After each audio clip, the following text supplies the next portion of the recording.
আসসালামু আলাইকুম। এটা আমার নতুন চ্যানেল। আপনাদের সবাইকে যারা যারা ক্লিক করেছেন তাদেরকে অনেক ধন্যবাদ। আর হ্যাঁ, আমার ভিডিওগুলো ভালো লাগলে অবশ্যই লাইক কমেন্ট শেয়ার করবেন। আমি সবসময় চেষ্টা করব সবসময় আপনাদের পাশে থাকার জন্য এবং আপনাদেরকে এমন এমন কিছু বলার জন্য যেটা আপনাদের লাইফে ইন্সপিরেশন দেবে, মোটিভেশন দেবে এবং নিত্যদিনের সব কিছু আপনাদের সাথে শেয়ার করব। তো আপনারা যদি আমার ভিডিও ভালো লাগে তাহলে অবশ্যই লাইক কমেন্ট সাবস্ক্রাইব করে রাখবেন। আর হ্যাঁ, আজকে যে জন্য আপনাদের সামনে আসা, আমরা আসলে সব সময় কিছু মানুষ আছে এমন সবসময় অন্য দোষ খুঁজতে ব্যস্ত হয়ে যায়। আপনি কি জানেন, আপনি যদি নিজে ঠিক থাকেন এবং আপনি যদি অন্যের দোষ খুঁজতে চান, আমি বলবো সবার আগে আপনি নিজের ভেতর খুঁজুন আপনার কৃষি ঘাটতি আছে, তারপর অন্যকে জাজ করুন।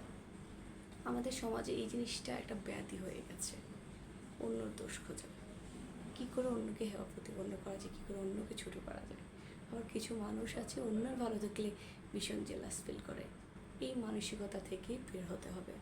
জীবনে দেখুন অনেক ভালো মন্দ দিন আসবে জীবনে।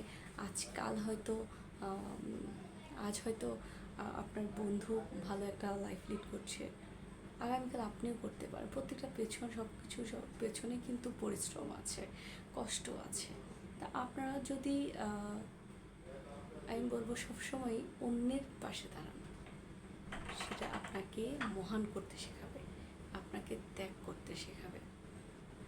জীবনের মজাটা কিন্তু সেখানে, যদি আপনি অন্যের জন্য করতে পারেন, অন্যের জন্য ভালো চিন্তা ভাবনা করতে পারেন এবং তাকে আর কি আমাদের সমাজে একটা ব্যাধি হয়ে গেছে এটা, যে কী করে অন্যকে ছোট করা যায়, কী করে অন্যকে হেয় প্রতিপন্ন করা যায় এবং তার ভালো দিক কিছু পাইলে এখন তো এমন হয়েছে যে ব্ল্যাক ম্যাজিক করেও মানুষকে শেষ করে দিচ্ছে। ভীষণ বাজেভাবে হচ্ছে বিষয়টা।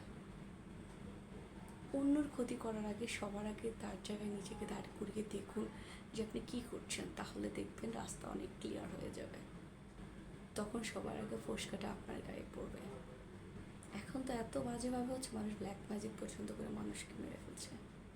ভীষণ রকমের সেন্সিটিভ ব্যাপার বিষয়গুলো। আমার ভাবতেই কেমন জানি লাগে যে আমরা মানুষের এই ধরনের ক্ষতি কী করে করি। আমার যারা অডিয়েন্স আছেন, আমি জানি না এমন কারো কাছে পৌঁছবে কিনা। আমরা মানুষ মাত্রই ভুল করতে পারি, কিন্তু একটা দিক দিয়ে কিন্তু সৎ থাকা যায়। আপনি যদি সবসময় নিজের জায়গায় অন্যকে দাঁড় করিয়ে বিচার করেন, তাহলে দেখবেন আপনি সবচেয়ে ভালো বিচার করতে পারবেন।